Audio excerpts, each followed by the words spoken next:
noches, bienvenidos al Punto aquí en Red Más Noticias. Nosotros seguimos escuchando a quienes quieren llegar al Congreso de la República por estas épocas. Por eso les estamos trayendo invitados de todos los sectores políticos, del centro, de la derecha, de la izquierda. El día de hoy nos acompaña un exministro que quiere llegar al Congreso, exministro de Justicia en el gobierno de Iván Duque. Doctor Wilson Ruiz, bienvenido aquí al Punto en Red Más. Carolina, un saludo muy especial a ti y por supuesto a los millones de gente que nos ve, nos escucha hasta ahora. Bayuno, ahora quiere ir al Congreso de la República. ¿Por qué esta decisión? Carolina, nací en un municipio que se llama Florida, Valle del Cauca, y criado en Cali. Soy una persona que me he formado con mucho esfuerzo. Papá, toda quien vive, fue cortador de caña de azúcar. Mi mamá toda la vida en el hogar. Y soy el quinto de la familia y sufrí con mucho esfuerzo. He sido procurador ante una corte, magistrado y presidente de las cortes, ahora como el ministro de Justicia. Más de 25 años en la academia, he publicado muchos textos. Y bueno, Carolina, quiero llegar al Congreso para aportarle al país. Soy muy diferente a esos politiqueros que viven prometiendo cosas que nunca cumplen. Yo creo que yo no llego a prometer nada, simplemente a trabajar por el país, lo hago de corazón. La única necesidad que me asiste es eso, servir al país como tiene que ser. ¿Qué dejaste de hacer en el ministerio que dices lo quiero hacer desde el Congreso de la República ahora? Es muy sencillo. Cuando estuve ministro de Justicia, Carolina, nosotros sacamos muchas cosas en materia de justicia. Te pongo un ejemplo. La reforma de la oralidad, que en mi concepto fue la reforma más importante que hubo en los últimos 50 años. Claro, aprovechamos la pandemia del COVID, que fue un daño a nivel mundial. Segundo, sacamos la reforma a la justicia después de 18 intentos, 25 años, logramos pasarla. Yo te veo a ti como mujer y yo decía, pero ¿por qué las altas cortes tienen tan pocas mujeres y tantos hombres? Oscilaba entre un 80-90% hombres, 10% mujeres.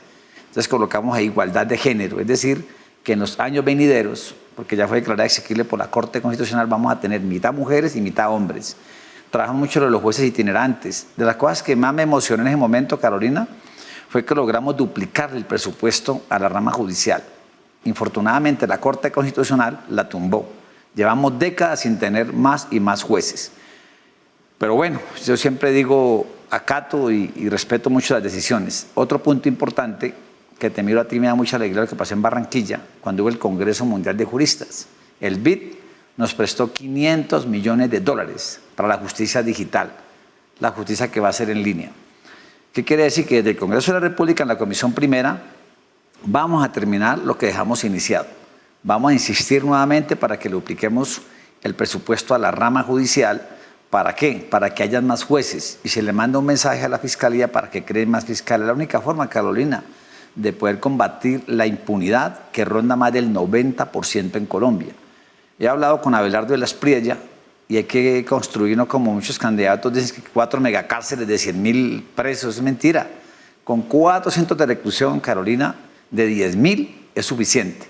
Porque en Colombia, si tú coges las URIs, estaciones de policía, todos los presos del país, centros de orden nacional, no pasamos de 127.000. ¿Qué quiere decir? Que el hacinamiento, ponle tú que sean 30.000 personas, 28.000 más o menos. Con 4 centros de reclusión bien importantes, se acaba el hacinamiento y tenemos a dónde meterlos. ¿Qué otra cosa quiero hacer desde el Congreso de la República? Vamos a reformar la ley de pequeñas causas, la del 2017. ¿Por qué? Porque el ciudadano de a pie es el que le viven constantemente quitando los celulares, le viven robando la billetera, las cadenas. Es decir, los vienen atacando constantemente. Yo lo que pretendo es que eso sea el hurto simple. No importa el celular, Carolina, de baja categoría, a mí no me importa. Es un delito con agravante y tiene que estar detenida o presa la persona.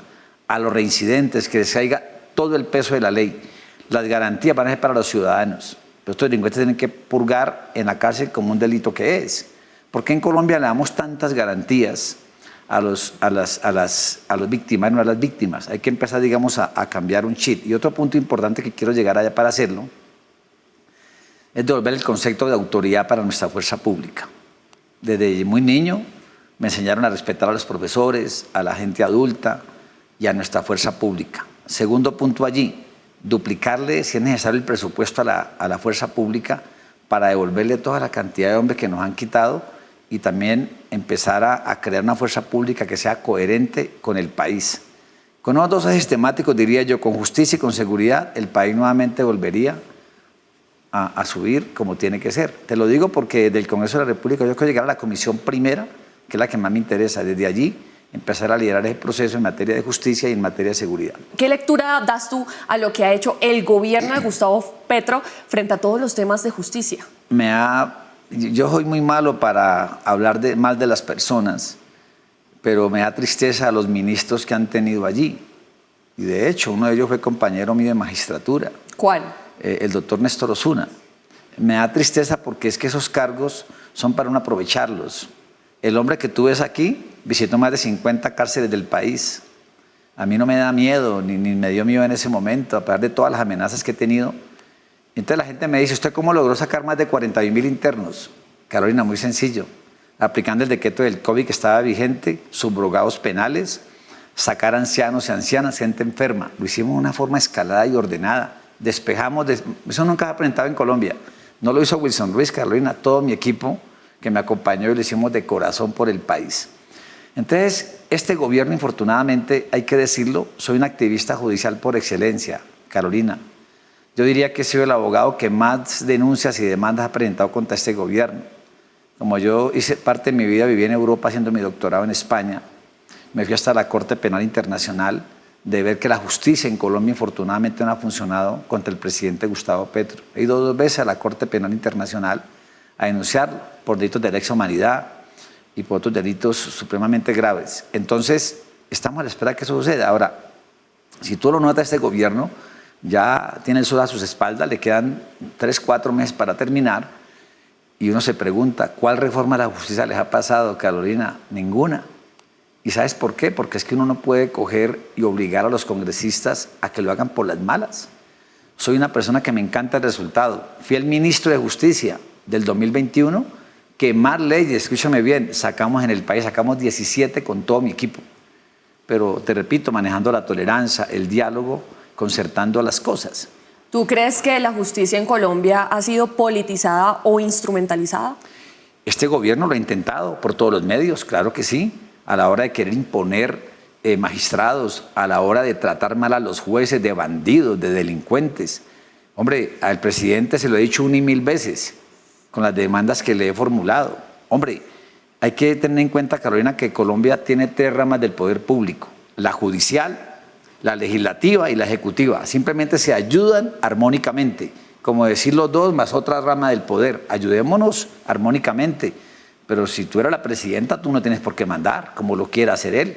Eso es típico, Carolina, de las dictaduras, que es lo que él pretende hacerlo, manipulando a todo mundo, a todas las ramas del poder público, cosa que no le cuadra inmediatamente, los trata de delincuentes. Te pongo un ejemplo para que me haga la siguiente pregunta. La reforma tributaria no pasó. E inmediatamente, ¿qué hizo? Decreto de emergencia económica. ¿A quién terminó perjudicando? Pues claro, a los gobernadores, quitándole lo más elemental como es la salud y la educación de miles de niños en Colombia.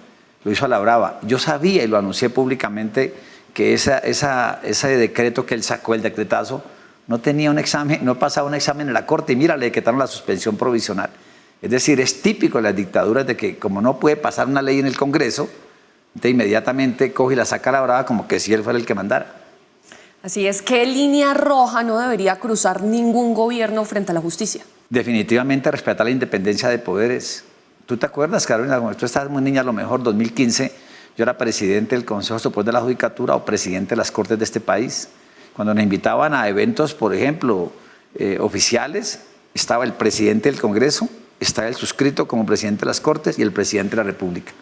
Esa foto era muy bonita, ¿por qué? Porque se respetaba la independencia y la autonomía, pero uno no puede pasar una línea roja, ejemplo, tratando de delincuente a un presidente de un Congreso de la República porque no le patina sus leyes como él quiere. Uno no puede tratar de delincuente a un presidente de la Corte Constitucional, como el doctor Ibáñez que está allí, porque no le hace juego a lo que él quiere. No, precisamente hay que ver lo que son pesos y contrapesos. Cada órgano, te repito, maneja su autonomía y como tal hay que respetarla. Para ti, ¿qué fue lo más duro de ser ministro de Justicia que todavía no has contado? Carolina, me da tristeza decirte esto porque no te digo quién, pero da tristeza ver que un ministro de estos intentó meterse en una cárcel y vomitó. Claro, lo es fuerte de las cárceles Te soy sincero, fui una persona que me metí mucho allá. En tema de alimentación, nunca me acordaré cuando me llamaron a decirme que estaban dándole comida a los internos con gusanos. Pues bien, senté a todos los contratistas en el ministerio y les dije, si esto no mejora, les aplico la caducidad del contrato. Y ahí van varios exalumnos míos de abogados, les dije, a mí no me vengan aquí a decir nada, en un mes voy a hacer las rondas. ¿Y cómo te parece que hasta yo almorzaba con los internos? O sea que la comida sí la podía arreglar. Comida con gusanos. Claro, eso se denunció mucho en el país. Y les dije, y no busquen palanca política de nadie, que ya a mí nadie me ayudó a llegar a este cargo de ministro.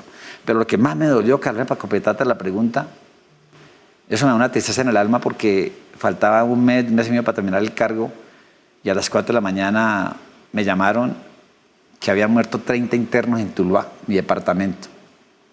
Inmediatamente llamé al presidente y la cifra fue subiendo, murieron 52 personas.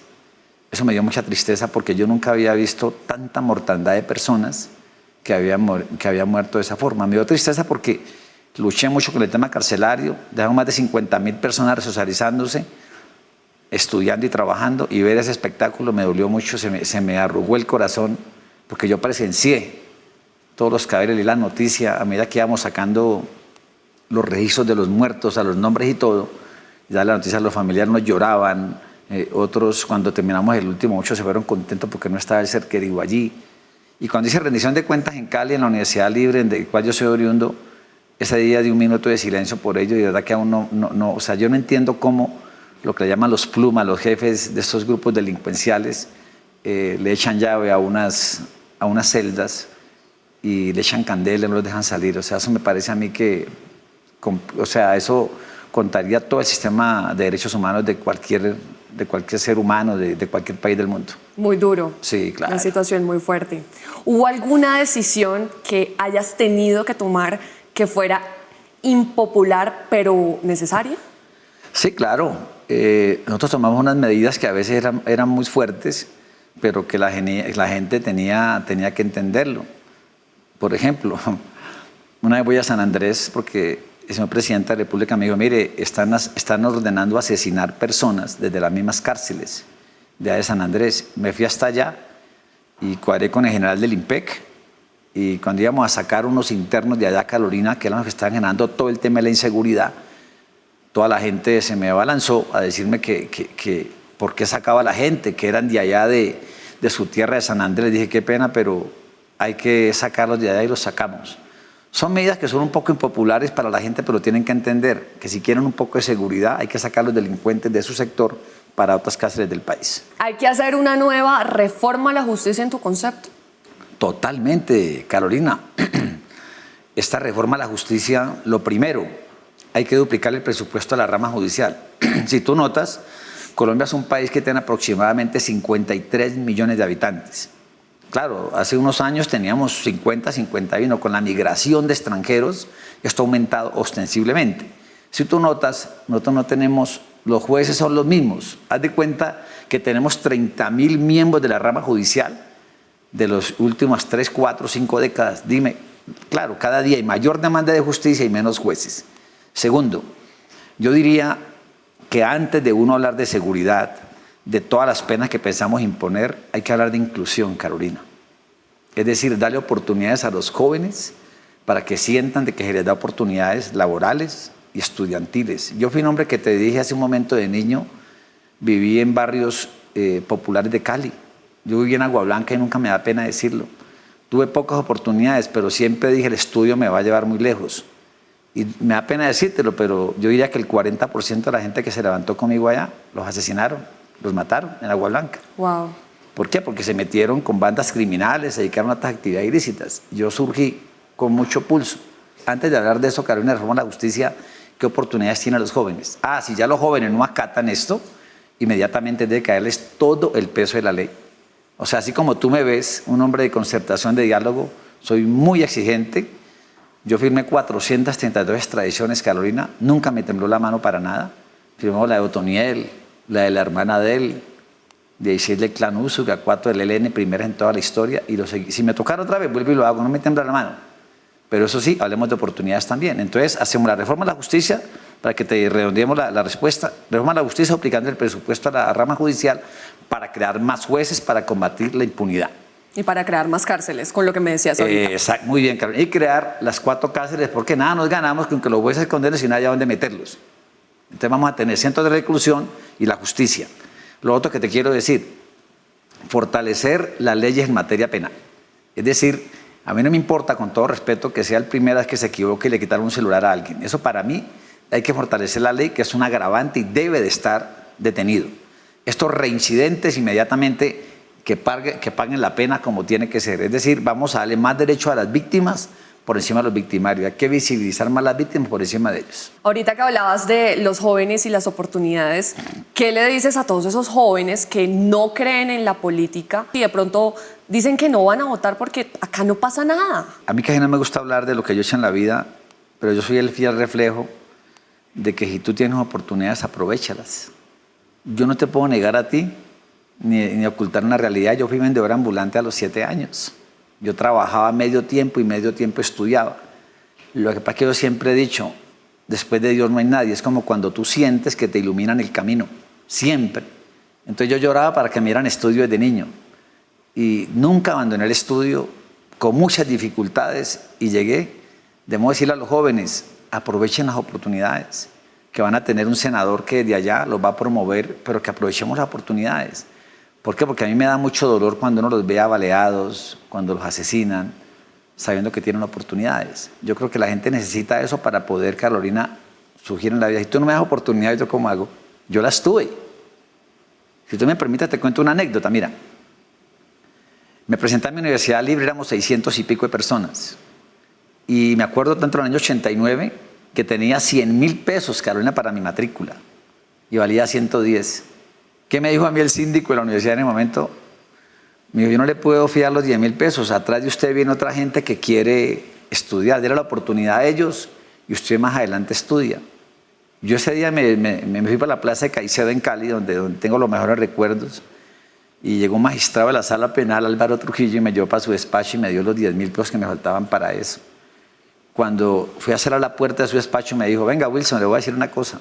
Usted va a llegar mucho más lejos que nosotros. Fue como una sentencia, ¿sabes? ¿Qué necesitaba yo, Carolina? Una oportunidad para poder estudiar, y la aproveché. ¿Y de qué manera? Vamos a estrenar en este espacio de entrevistas una actividad que yo por lo menos todavía no he hecho con nadie, y se trata de completar una frase que te voy a dar. ¿Listo? O sea, me vas a coger a ensayar aquí, pues. Sí, no es un ensayo.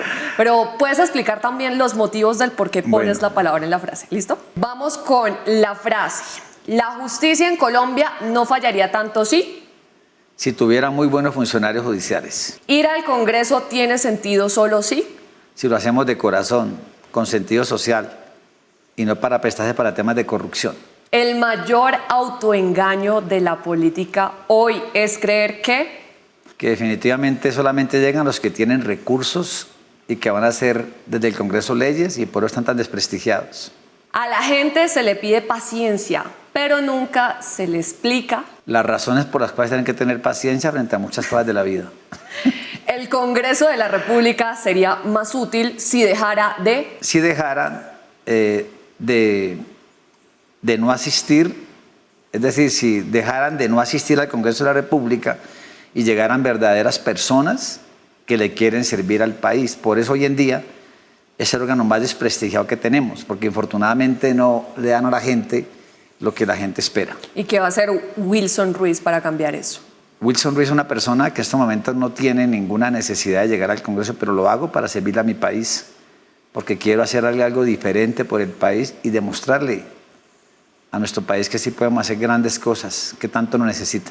Sigamos completando frases. Esta generación no le tiene miedo a la política, le tiene miedo a la corrupción. ¿Por qué te lo digo? Porque hay gente que siente que los recursos se pierden. ¿Cómo puede haber un congresista, señorita Carolina, que no le dé vergüenza vender los alimentos de los niños? Acuérdate lo que pasa en un departamento de nuestro país vendiendo la Benestarina, cuando es para la nutrición de ellos.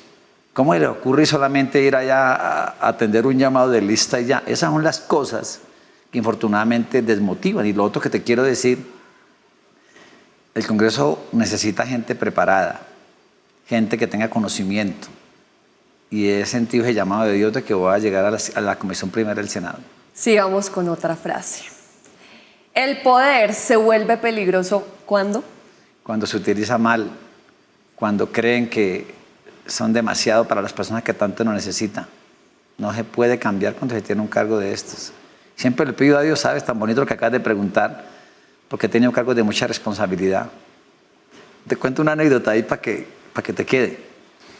Tenía mi esquema de seguridad que me llevaban del sótano al último piso. Entonces una vez me mareé porque eso subía de una. Entonces yo le dije al jefe de seguridad mío, un mayor, el ascensor, ¿por qué no para? Y me dijo, no, es por su seguridad. Le dije, pues qué pena, desde mañana va a parar en todos los pisos. Entonces me encontraba yo la gente y la saludaba y hablaba con ellos. Y siempre, como dicen la magistratura, Carolina, bajo de piso en piso. Alguien dice, es por su origen. No, yo creo que ante todo no puedes perder la condición humana de poder servir a las personas. Una ley que nunca debió aprobarse en el pasado es... Es que nosotros depuramos 10.000 leyes, Carolina. O sea, hay muchas que nunca debieron aprobarse. Exactamente, pero imagínate, 10.000 leyes depuramos, sacamos del mercado. ¿Por qué te digo esto? Porque muchos congresistas se preocupan de que les digan, usted fue el que promovió 20 leyes, por decir algo. Pero ¿cuál de esas le sirve al país? Ninguna. Entonces yo creo que es mejor sacar pocas, pero de calidad. Hay una que yo digo, ¿para qué la ley 393 del 97 de acción de cumplimiento, por ejemplo? Cuando realmente cuando tú estudias Derecho te enseñan que las leyes son para cumplirlas. Entonces, ¿para qué saca una ley de cumplimiento? Cuando, repito, es de obligatorio cumplimiento. Yo estudié Derecho. Yo siempre he dicho qué pena contigo que todavía. algo que nunca debió aprobarse fue que a las leyes les pusieran números. Hubiese sido más fácil estudiarlas como en Estados Unidos. El nombre de la ley de fulanito versus fulanito. Sí, ¿No te parece? Pero mira, Carolina, que cuando yo llegué a la magistratura, a mí me da risa porque yo los acostumbro a que trabajen bien. Me sacaban fallos de 200 y 300 hojas. Y yo les dije, eso no se lo lee nadie. Nadie. Por favor, vamos a trabajar 10, 15 hojas. A la gente lo que le importa es que le den la razón y ya. Tal cual. Y lo logramos. Sí. Si alguien quiere investigar una sentencia, no la transcriban, colóquenle el pie de página. ¿Se logró? ¿Qué te importa? La parte que digas, tengo o no tengo la razón y ya. Bueno, eso es algo que yo creo que nunca debió haberse aprobado. Vamos a completar la siguiente frase. Dime. El debate público en Colombia se empobreció desde... Hombre, desde que está llegando al poder gente sin ninguna preparación. Yo veo con tristeza el que tenemos de presidente ahora y esos ministros que han colocado allí. Y te lo digo a ti, y no me da pena decirlo, para ser ministro de este gobierno hay que tener un prontuario criminal y no debería de ser así. Que no engañen a los jóvenes, la gente que tanto nos hemos forzado por estudiar. Gobernar no es prometer, es... Gobernar simplemente es cumplir, servir a las comunidades que tanto y tanto nos necesitan en los territorios. El error más común de quienes llegan al Congreso es... Las ínfulas que tienen y que no llegan a trabajar. Uno los ve por allí, como se dice, paseadores, como si estuvieran en vacancia constantemente. Eso es lo que nos falta, trabajar más por el país. A mí me encantaría que si trabajan 8 meses, les pagaran 8 meses, por ejemplo. A mí no me interesa que le rebajen el sueldo. Yo no voy a depender de un salario, voy a trabajar por el país. Bueno, y finalmente, la mayor deuda del Estado con los colombianos, ¿cuál es? Yo diría que la mayor con todos los colombianos del Estado sería en materia de educación y también en materia de vivienda. Yo pensaría que si nosotros le damos más vivienda, que me faltó una, trabajo, educación y vivienda, yo pienso que podríamos empezar a cambiar muchísimo como país. Bueno, Wilson, y hasta aquí se nos fue el tiempo rapidísimo. Un mensaje final para los colombianos. Decirle, Carolina, sobre todo a todos los jóvenes que me están viendo y me están escuchando, si yo lo logré, ellos también lo pueden hacer con mucha dedicación, con mucho esfuerzo. ¿Por qué? Porque los jóvenes son el futuro nuestro. Los invito para que lean mi historia de vida. Bueno, ahí lo tienen ustedes, es el exministro de Justicia del gobierno del presidente Iván Duque, Wilson Ruiz. Ahora quiere llegar al Congreso de la República. Ahí tienen ustedes sus propuestas, su experiencia, de dónde viene, y seguiremos charlando nosotros con más invitados de todos los sectores políticos aquí en Al Punto. Nos vemos mañana. Feliz noche.